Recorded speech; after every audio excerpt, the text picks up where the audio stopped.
Welcome back, everyone. It's here. And today I've got some r/best of for you all. As per usual, I'll be reading you the posts, giving you my opinions, and I hope you do the same down in the comments below. And without further ado, let's jump right into it. This post was collected by Direct Caterpillar 77, and their tagline is, oh wait, shit, wrong subreddit. They're here! The original OP is Old Simple 7645, originally posted to r/TIFU. Today I messed up by eating an incredibly spicy pepper in front of a girl. Originally posted July 1st, 2024.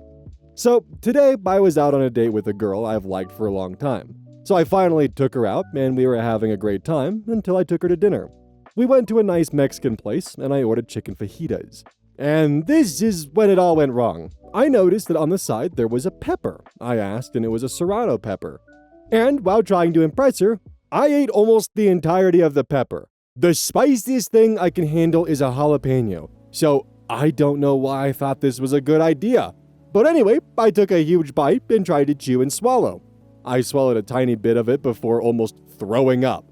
I spit it out and tears and some snot rolled down my face, and I had to ask the waiter if they had milk I could drink.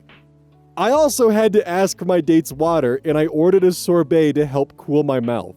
This is either something we will laugh about in 5 years, or something she might not want to go out with me again after crying from a pepper. I'm typing this up while she runs to the bathroom, so I imagine when she comes back, it will be pretty awkward. Too long didn't read, I ate a hot pepper in front of my crush, cried and nearly threw up. Had to ask for milk in a restaurant and drunk her water, and had some ice cream to help Dude, oh my god. And had some ice cream to cool my mouth down. OP updated, same post, next day. Update. First, I would like to say thanks for all the comments, and I hope you guys got a good laugh over my misfortune, and here's the update. So yes, she did eventually come back. The rest of the date went surprisingly well. She actually ended up laughing it off and started making jokes about it. When she came back, I said, I think I handled that well. And she started laughing. Hard. So, I might have chuckled. I felt like it was one of the times where laughter was the best medicine, you know? She was in the bathroom for long enough for me to think that she might have texted or called a few people and told them about me, but she came back, so I'm hoping she was always planning on returning. Anyway, I dropped her off about an hour later, and she texted me a picture of a glass of milk. After that, I think she's a keeper, so I'm gonna ask her out again tomorrow, so wish me luck. So, for context, a serrano pepper is anywhere from 10,000 to 23,000 Scoville units. A jalapeno is anywhere from around 2,500 to 5,000. So if you can hardly handle a jalapeno, you're essentially eating something that's anywhere from double to quadruple, and in some cases, octuple, times the usual spice that you're willing to normally handle. So, Buddy was in for a rough time. I'm happy it went well, though. Unfortunately, the updates end there, but we can only hope that things went well, and if she was willing to laugh about it and send him a glass of milk, I can only hope that they at least went on a couple more dates and things went well. Who knows? Maybe in the last year, things have kept up. This post was collected by Similar Shame 7517. The regional OP is u/itsjustkid15, who posted an r/crowbro. Oh hell yeah.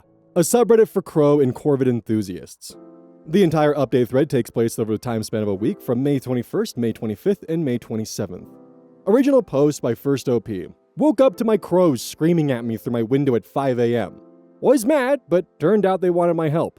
Fast forward to me scaling a fence to wrangle a feisty little cat that was menacing my crows. I feed my crows on my apartment patio, which is about 10 feet off the ground and overlooks an enclosed gravel parking lot for a nearby business. My crows can perch on a fence and see me through my window. This morning, at 5:30 a.m., they started absolutely screeching at me through the window, which they've never done before. I just got back from a camping trip, so I thought they were mad I had been gone. I went out to be like, it is too early to be yelling for snacks. Everyone was still screaming, and I'm mad because it's cold and I'm half asleep. So I go to toss the kibble into the parking lot instead of putting it on the railing, so they'll move away from my apartment. That's when I see the cat. Like, duh! Of course they were mad about something. Well, the cat didn't look very old and was stuck in the parking area.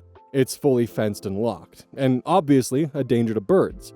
So I got dressed and went to get it. Man, what an adventure. It took me 30 minutes to catch this damn cat. Not because it was scared of me, but because it was having way too much fun terrorizing the birds and making me chase it. Plus, I had to climb the fence to get it and then climb back over with the cat.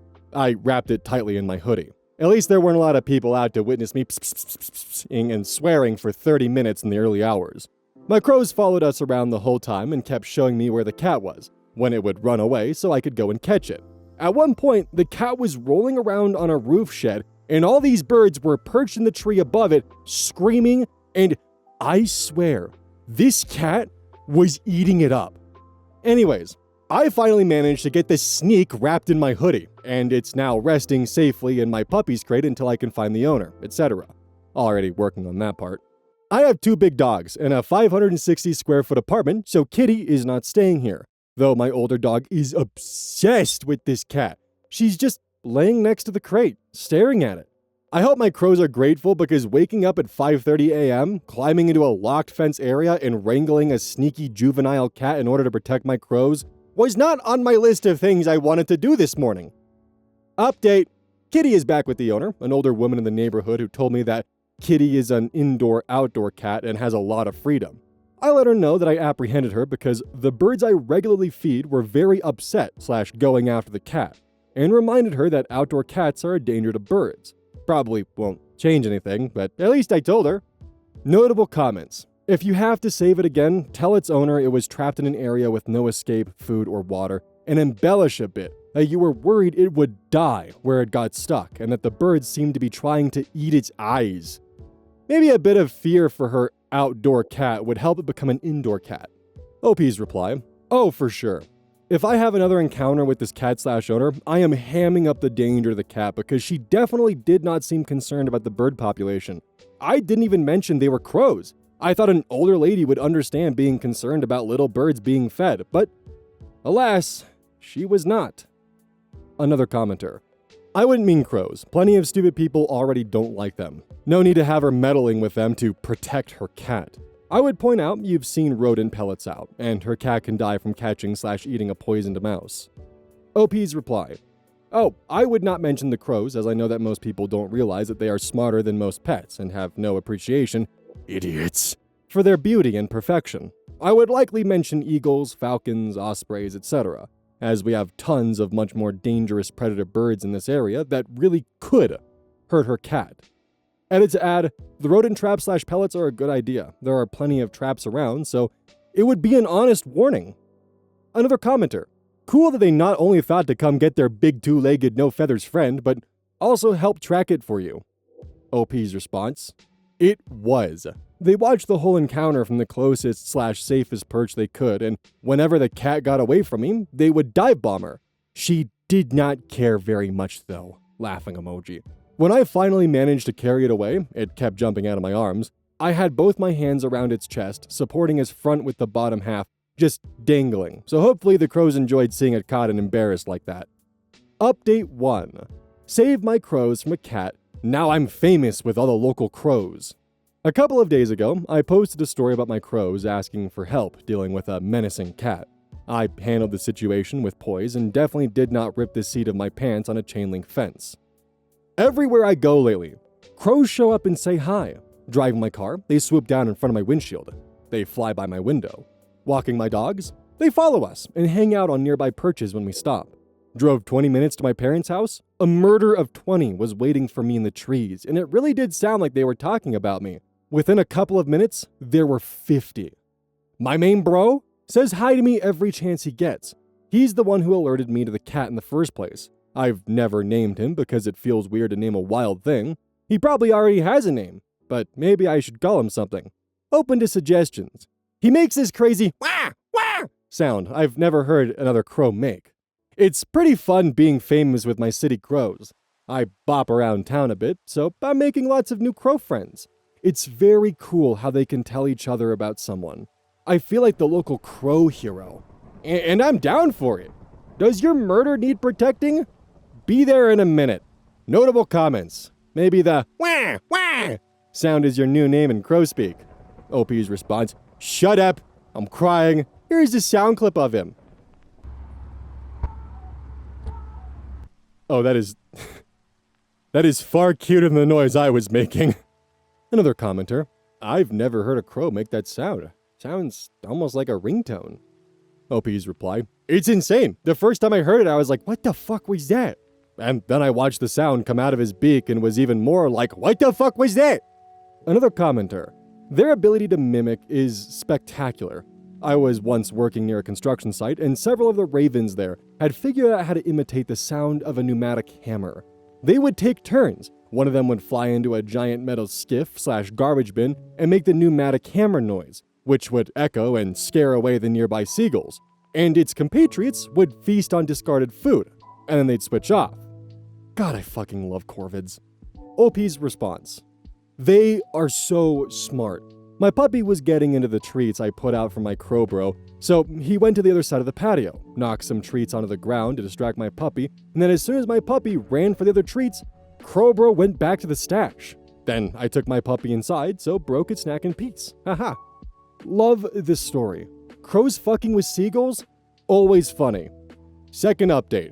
Wagwa and his mate saying a close hello, also making sure the other crows know I've been claimed. Description of video. First, 2 crows, both in trees. And a man calls one crow so pretty. The video then cuts to a dog lounging on a porch while watching a crow walking along the railing. The camera then zooms in on the crow. Here's my main bro, calling him Wawa and wallowing after everyone gave suggestions for his nickname, and his mate. Mate is in the tree on the left and Wallow is hanging out on the right supervising. See my post history if you want more backstory. While I was out on my walk with my dogs today, just before the tree hellos, a different crow came along with a treat in his beak and showed it off to me like, hey, you got treats? I like them. You could feed me too. Unfortunately, I did not have any crow treats with me at the time. Slacking, I know. As soon as I started talking to this crow, Wallow comes out of nowhere and tackles them, knocks them on their back, and just lays into them. The other crow was fine, flew away a second later. I have to say, I cracked up. Not the first time Wallow has kept crows away from me, but usually he's only territorial about my patio. Seems like he's upping the ante. Once the other crow was dealt with, Wallow and his mate flew in and perched on these 2 trees within feet of me. The video's not zoomed in, they were both within an arm's reach. The closest they have chosen to get yet. We had a nice little chat, and then my dogs and I went our way, after promising further treats at home, of course. The second part of the video is Wallow on my porch, strutting around on the railing. He just had his treats and is feeling pretty good about himself for claiming his territory. I've been wondering why I only get 1 or 2 crows in my patio for a hot minute. Definitely confirmed it today that Wallow is keeping them away. He and his mate are the only ones allowed, and he only brings his mate when he's feeling it. Owls and corvids are like my favorite types of birds. Owls are just majestic as hell, and corvids are just too damn smart for their own good. I actually feel bad because once upon a time when I was walking to middle school, I used to break off a piece of my granola bar for a crow that would oftentimes just be on my way to school. Then he just started like jumping from tree to tree and following me, and then he started following me home from school, so I started packing granola bars just for the crow to break apart so he would like continue to follow me. And then, high school happened and no longer on that path again. I hope he's doing alright or found like another middle schooler to bully for 3 years for granola bar crumbs. This post was cross-posted from r/bestof. Posted originally by Choice Evidence 1983, and their tagline is, of course, it dawned on me that he was a wizard. Originally posted to r/relationship advice by user u/souyumayaben. SOUMIYABEN. Let me know if I fumbled that one miserably.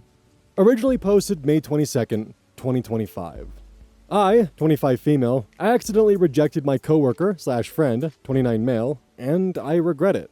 So I, 25 female, just moved to this city and was honestly really grateful to have found a friend. My coworker, 29 male, and I started getting close, and he became my work best friend, having lunch and breaks together. Then eventually he started offering for me to come along to concerts, movies, etc. with his friends, and the whole time it was quite friendly. Like, I never got the vibe he was interested. We would even ride together sometimes and started going for runs together. We started sending each other reels or videos and just staying in touch throughout the day.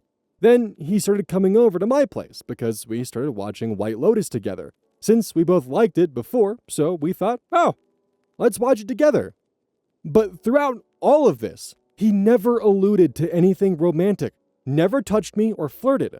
introduced me to other people, saying, "Here's my friend." For my job, I often have to stay late to set things up for the next day. He started gradually offering more and more to stay and help me, even though our other coworkers would go for drinks. So he would leave himself out of things to help me. That's when I started getting the vibe. At some point, I even broke down to him about how hard moving away from my family was for me. I told him how guilty I felt leaving my parents and missing valuable time with them, and also how guilty I was about leaving my 11-year-old sister and missing milestones. I'm the oldest sister, if you couldn't tell, LOL. He was so understanding and really talked me through it and helped me. Then, one day, he was helping me set up a conference room, and I said, "Why are you doing this? Like, you are in no way obligated to do this. It has nothing to do with your job at all." He then kind of started opening the floodgates and said, "Well, when you like someone, you do things for them." And I was like, "What? What do you mean?" And he said, "Well, in case you couldn't tell, I have feelings for you." And I was like baffled. I asked him, "Since when?"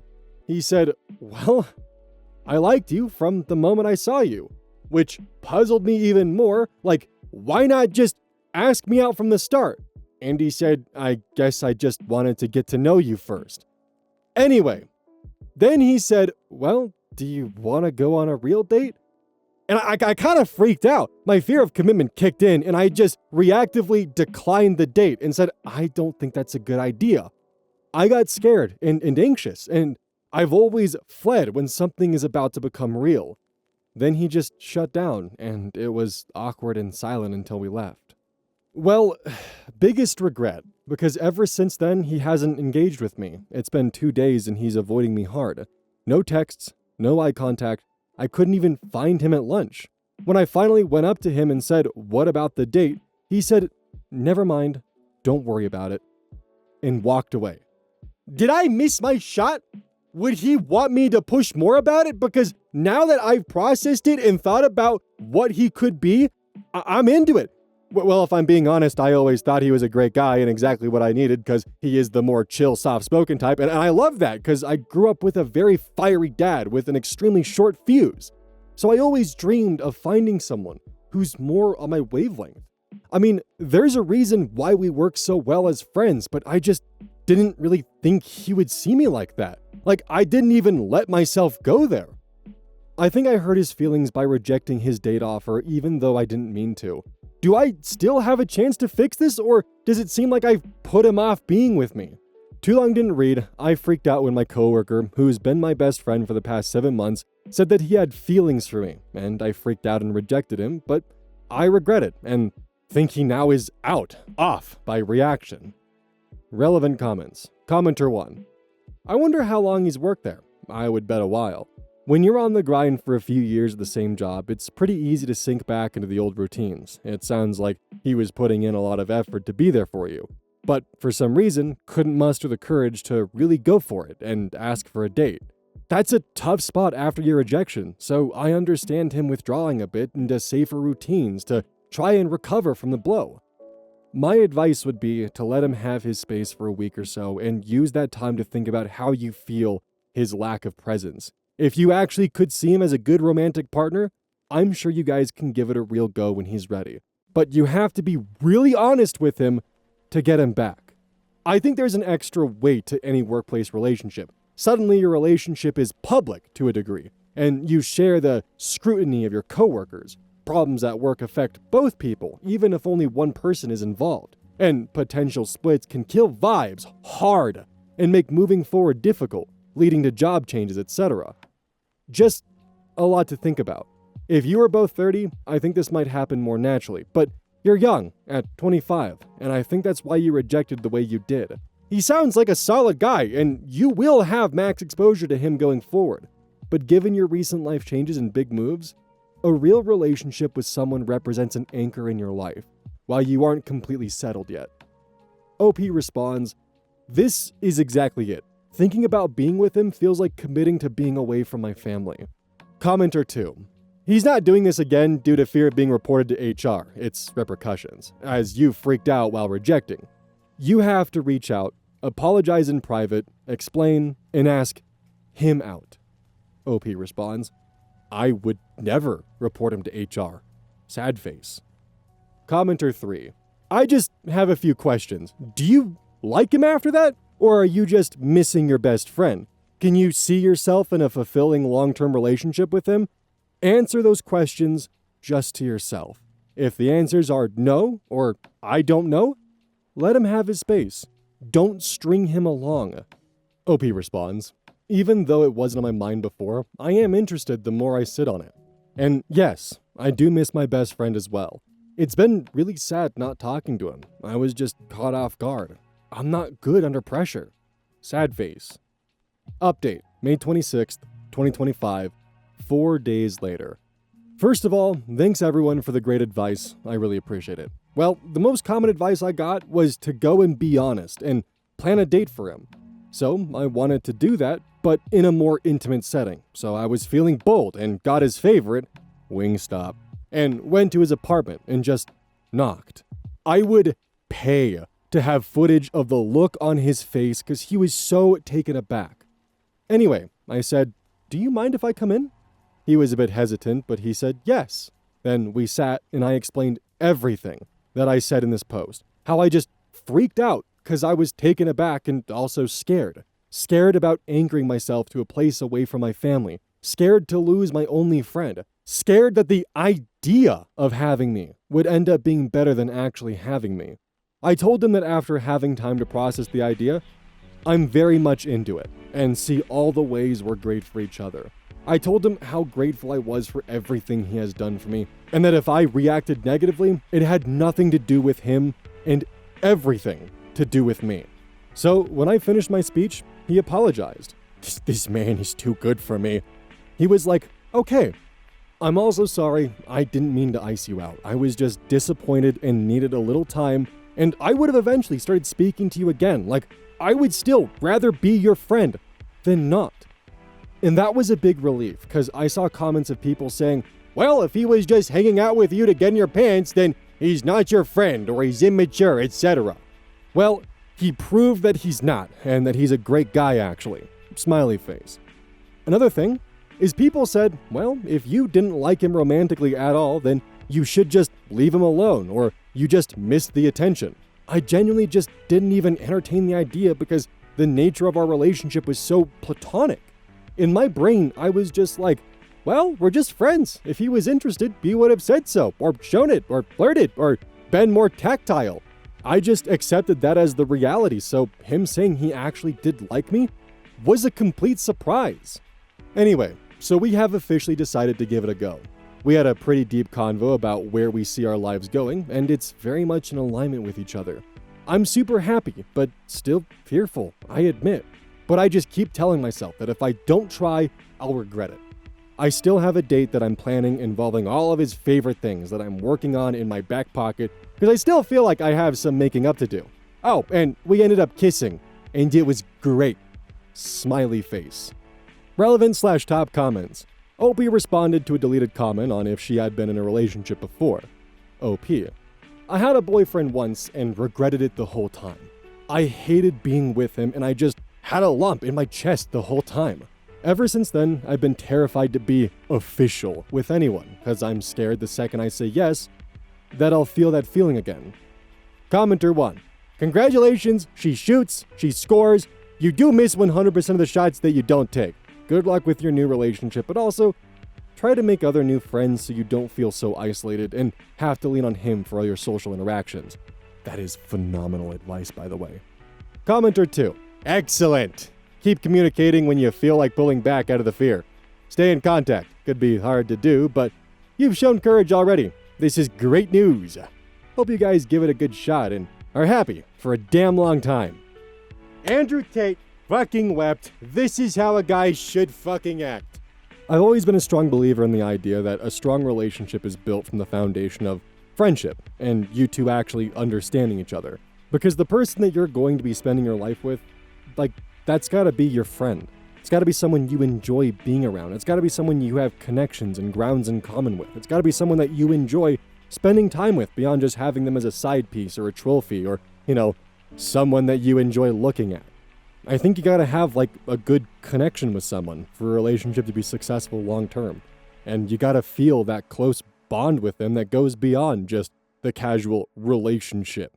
In my opinion, the best relationships are the ones where it's your friend that you're willing to spend the rest of your life with. And it's my personal belief that that kind of approach to a relationship will lead to both parties being happy in the end. So seeing a relationship like this that's blossoming from a genuine position of respect and friendship, and the guy, while he shot his shot and was rejected, was still willing to just collect his feelings, put himself back together, and was more than willing to walk back into the friendship despite the rejection. And it is entirely understandable, at least in my eyes, that he pulled away the way he did. Because sometimes you gotta get your emotions in check. You gotta figure out where your brain wants to go. You gotta get those chemicals out of your mind, because brain chemicals fucking suck. So yeah, I don't blame him for taking a step back and taking time to figure out where he wants to go with it.